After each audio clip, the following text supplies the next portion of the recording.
So ayun guys, confirm natin na talagang naubos yung clutch niya. So kasi ayaw nang lumakad yung truck. Ayan na. Ay, dito pala tayo guys. Ayan. Pambuka natin ang inano natin. Oh, nakita nyo yan guys.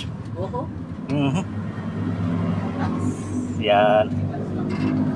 Ayan.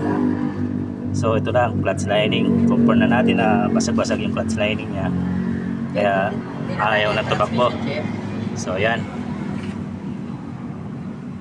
Ano? Hindi nadala yung transmission. Hindi. Ayan o. Ay, butang yun na. Lusak. Ayan yung mga tungal. Confirm na. Oo. Na Ayan yung mga tungal. Bakal na. kaya sinasabi ko sa iyo kung tumatakbo kang tumutunog, transmission. Hindi. Pero kung nakahinto ka lang, na ayaw na tumakbo, yan na yun. Dadampa-dampa. Dadama kasi ano na siya, ipit na eh. Hindi na niya malaman kung Hindi na siya nakabuka, hindi na siya bumubuka eh. Kaya yan guys, confirm tayo na clutch lining ang problema. So yan o. Tayong pulbos. So, linggo ngayon, try natin kung may pesa. Bye guys, thank you.